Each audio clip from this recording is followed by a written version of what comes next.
नाज़रीन, बुशरा बीबी की आंख की सर्जरी हो गई है और उनकी फैमिली की बुशरा बीबी से मुलाकात भी करवा दी गई है। कोई ऐसी ख़ास खबर निकल के बाहर नहीं आई, लेकिन जेल इंतज़ामिया ने कहा जी कि बुशरा बीबी की फैमिली जो है वो मुतमईन है उनके इलाज के ऊपर। बहरहाल उनकी आंख का भी इशू बन गया, पहले इमरान खान साहब की आंख का इशू बना। पता नहीं क्या इनको खिला रहे हैं ये जेल के अंदर, या क्या इनको दे रहे हैं जेल के अंदर, समझ से बाहर है। कुछ तो ऐसा है जिसका ये पर्दा रखते हैं, वरना ये इमरान खान के डॉक्टरों को जाने देते, जाके उन्हें टेस्ट लेने देते, इमरान खान के ब्लड टेस्ट हो जाते, इमरान खान साहब से मुलाकात हो जाती, उनकी कंडीशंस को उनके डॉक्टर्स चेक कर लेते, या उनकी फैमिली जाकर मिल लेती। ये सारी चीज़ें आसिम मुनीर साहब ने रोक रखी हैं। तो ऐसा क्या किया जा रहा है इमरान खान के साथ और उनकी अहलिया के साथ कि उनकी आंखें ख़राब होना शुरू हो गई हैं। भले चंगे वो जेल के अंदर गए थे, इमरान खान साहब को लगभग 3 साल होने वाले हैं, और बुशरा बीबी जो है उन्हें भी काफ़ी अरसा हो गया जेल के अंदर। वो पहले भी पकड़ी गई थी, फिर दोबारा भी उन्होंने गिरफ्तारी दे दी थी, खुद आकर उन्होंने गिरफ्तारी दे दी थी। तो ये जो उनके साथ किया जा रहा है खिलवाड़, इसका कुछ समझ नहीं आ रहा और कोई इसके ऊपर आवाज़ उठाने को भी तैयार नहीं है। पाकिस्तान तहरीक इंसाफ तो भाई अजीबोगरीब सिचुएशन में है। अब खबर आई है जनाब के अचकज़ई साहब PTI से नाराज़ हो गए कि जनाब मेरे से मुशावरत नहीं कर रहे, ये जो जलसा किया है ये इसके बारे में मेरे से मुशावरत नहीं की गई, इस किस्म की खबरें रिपोर्ट हो रही हैं। मामला ये है कि अचकज़ई साहब पहले तो नाराज़ नहीं होते थे, अब इतना बड़ा ओहदा मिल गया तो अब नाराज़ भी होना शुरू हो गए हैं। यहाँ पे ना बस पाकिस्तान में ऐसे ही चलता है, जितना बड़ा आदमी को ओहदा मिल जाता है वो बताता है कि वो खुद कितना बड़ा आदमी था। अचकज़ई साहब को अपोजिशन लीडर का ओहदा ऐसे तो नहीं मिलना था, लेकिन पाकिस्तान तहरीक इंसाफ ने उनको अपोजिशन के ओहदे पर बिठाया। अब खबरें आ रही हैं कि अचकज़ई साहब भी नाराज़ हो जाते हैं, दीगर लोग भी नाराज़ हो जाते हैं। तो PTI हुकूमत या एस्टेब्लिशमेंट से नाराज़ होने की बजाय ज़्यादातर आपस में ही एक दूसरे से नाराज़ होते रहते हैं और उसका फ़ायदा अपोजिशन को और हुकूमत को बहुत होता है। नाज़रीन, एक चीज़ मैं नॉर्मली इस पर बात नहीं करता, लेकिन मुझे आपके सामने रखनी है ताकि ये रिकॉर्ड का हिस्सा रहे। आज 17 तारीख है अप्रैल की। आज से 2 साल पहले इमरान खान साहब ने स्टेटमेंट दिया था कि अगर मेरी बीवी को कुछ हुआ तो ज़िम्मेदार आसिम मुनीर होगा और मैं नहीं छोड़ूंगा। और आज 2 साल के बाद जो इमरान खान की अहलिया, उनकी हालत तशवीशनाक थी, उन्हें अस्पताल मुंतकिल करना पड़ा। यहाँ पे जो इंफॉर्मेशन मिनिस्टर है पंजाब की, जिनके अंडर में ये जेल आती है अडियाला वाली, उनका स्टेटमेंट मैं आपको पढ़ के सुनाना चाहूँगा ताकि वो रिकॉर्ड का हिस्सा रहे। उन्होंने कहा जी इमरान खान की आंख बिल्कुल ठीक है, उनकी सेहत का ध्यान इतना उनकी फैमिली को नहीं जितना हुकूमत को है। उन्हें तो जाली लंगड़ा बनने का भी शौक था, वो तो जाली प्लास्टर चढ़ाकर व्हील चेयर पर बैठा रहा। ये जनाब पंजाब की इंफॉर्मेशन मिनिस्टर ने कहा है। इसको रिकॉर्ड में रखना चाहिए। इसको कहते हैं बीमारी का मजाक उड़ाना। कलसूम नवाज की बीमारी पे कुछ गुमनाम और कुछ गैर अहम किस्म के अकाउंट से उन्होंने मजाक उड़ाया था, जिसकी सबने मजम्मत की थी, मैंने भी, बाकी सब लोगों ने, सहाफ़ियों ने भी मजम्मत की थी। तो उस वक्त एक बहुत बड़ी इखलाक ब्रिगेड खड़ी कर दी थी पाकिस्तान तहरीक इंसाफ के खिलाफ अपोजिशन ने, उस वक्त की अपोजिशन ने।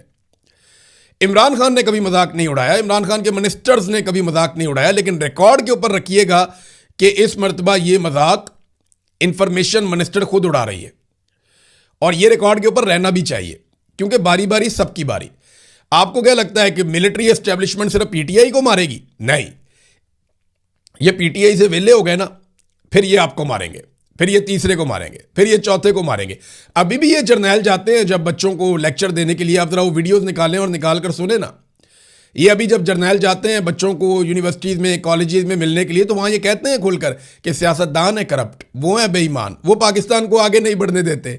हालांकि सियासतदान तो बेचारे कुछ नहीं बेचते जो पाकिस्तान के साथ पाकिस्तान की एस्टेब्लिशमेंट ने और अदलिया ने कर दिया। खास तौर पे काजी फायद ईसा की एक वीडियो वायरल हो रही थी, वो पता चला कि आयरलैंड एम्बेसी का कोई प्रोग्राम था।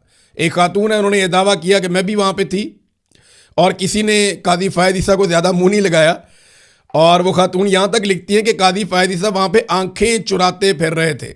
यानी ये हालत हो गई है एक काजी की जिसने नाइंसाफ़ी की। अभी जो मौजूद हैं जितने जजेस, चाहे वो आईनी अदालत के हैं, चाहे वो सुप्रीम कोर्ट के हैं, वो ये बात याद रखें कि उनकी हालत काजी फायद ईसा से मुख्तलिफ नहीं होगी। ये कौम उन्हें कभी माफ़ नहीं करेगी। इन लोगों ने नाइंसाफ़ी की इंतहा कर दी है। सिविलियंस का मिलिट्री कोर्ट्स के अंदर ट्रायल इन्होंने करवा दिया, लोगों की ज़िंदगियाँ इन्होंने बर्बाद कर दी, इंतखाबी निशान इन्होंने छीन लिया। मखसूस नशस्तें जिस पॉलिटिकल पार्टी को अवाम ने दी थी, माले गनीमत बनाकर उन्हें दूसरी तरफ भिजवा दिया। इंसानी हकूक़ के मामलात के ऊपर ये नहीं जागे सोते रहे, तो ये अदलिया अवाम की मुजरिम है और ये जजेस अवाम के बीच में जाने के काबिल नहीं रहेंगे। दुनिया में कहीं भी ये बंदा खुल के नहीं फिर सकता, कादी फायद ईसा। और ये जो बाकी रिटायर होंगे ना, ये भी फिर के दिखा दें दुनिया में कहीं खुलकर, तो मैं मान जाऊंगा ये खुलकर फिर रहे हैं। इनकी हालत बहुत बुरी होगी। जैसा कि जनरल बाजवा है, नदीम अंजुम है, ये लोगों में नहीं जा सकते। मेरा चैलेंज है, आ जाए यूरोप में, अमेरिका में, इधर बरतानिया में, दुनिया के किसी भी मुल्क में आए, खुलकर जरा पब्लिक में फिर कर देखें पब्लिक इनका बैंड बजा देती। ये जनरल फैज है, वो भी नहीं खुलकर फिर सकता। और जो मौजूदा अदलिया और स्टैब्लिशमेंट पे जो लोग काबिज हैं, चाहे वो जज हैं या जर्नैल हैं, मुस्तकबिल उनका भी इससे मुख्तलिफ नहीं होगा। ये हकीकत है, ये हकीकत है कि इससे मुख्तलिफ उनका मुस्तकबिल नहीं होगा। जो काजी फायद ईसा के साथ हो रहा है, बाकियों के साथ भी यही होगा। और देखें, पाकिस्तान में आवे का आवे ही बिगड़ गया है। ये मैट्रिक के इम्तिहान के अंदर जो पेपर आया ना मुताला पाकिस्तान का, उसमें कलसूम नवाज का, शहबाज शरीफ का और नून लीगी उन्होंने घुसा दिए बीच में पेपर में। आप अंदाज़ा करें कि एक ख़ानदान को खुश करने के लिए उसके अफराद को मुताला पाकिस्तान के पेपर में घुसा दिया। और बददयानत तरीन लोग हैं ये। इन्होंने पाकिस्तान को लूटा है, पाकिस्तान को तबाह किया है। ये वही लोग हैं जिन्होंने IPPs लाकर पाकिस्तान में लगाए और आज पूरा पाकिस्तान लोड शेडिंग की सूरत में अजाब भुगत रहा है। 4 गुना बिल आपको आ रहे हैं और आप बिजली खरीदने के काबिल नहीं रहे। कॉस्ट ऑफ प्रोडक्शन पाकिस्तान में बहुत बढ़ गई है। ये वही लोग हैं जो बददयानत है, जिन्होंने पाकिस्तान के साथ कमीशंस और किकबैक्स लेकर बेड़ा गर्क किया। इनके नाम मुताला पाकिस्तान के इम्तिहानात के अंदर आ रहे हैं। अंदाज़ा करें आप, ये कौम के मुजरिम है। अगर ऐसे लोगों के नाम आप इम्तिहानात में डालेंगे या निसाब के अंदर डालेंगे, तो फिर आप तलबा की क्या तरबियत कर रहे हैं? आप उन्हें वही बना रहे हैं जैसे ये लोग हैं। यानी इन लोगों ने पाकिस्तान का बेड़ा गर्क कर दिया और इसके बाद आप ऐसी एक पूरी नस्ल तैयार करना चाहते हैं जिनके आइडियल ये लोग हों। अभी साद रसूल साहब ने बताया कि वो एक स्कूल में गए जहाँ पे माय फेवरेट लीडर के ऊपर कुछ तकारीर वगैरह हो रही थी। उन्होंने बताया कि 3 बच्चों ने कायदे आज़म के बारे में, एक ने नेल्सन मंडेला के बारे में और एक आधे ने कुछ और के बारे में बोला। और बाकी सब बच्चों ने इमरान खान को अपना फेवरेट लीडर करार दिया।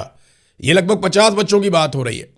मैं आपको बताता हूं ना, आप कहीं भी चले जाए, स्कूल बस वापस जा रही होगी ना, या स्कूल से छुट्टी हो, आप स्कूल के बाहर खड़े हो जाए, प्राइमरी स्कूल के बच्चों के सामने आप ऊंची आवाज में बोले ना, कौन बचाएगा पाकिस्तान, तो आपको वही पता चल जाएगा कि बच्चे किसको अपना लीडर मानते हैं या पाकिस्तानी किसको अपना लीडर मानते हैं। तो नाजरीन, 19,000 मेगावाट आज की हमारी डिमांड है। मैं IPPs की बात कर रहा था, जरा आ जाए वहां पे। हमारी आज की डिमांड है 19,000 मेगावाट।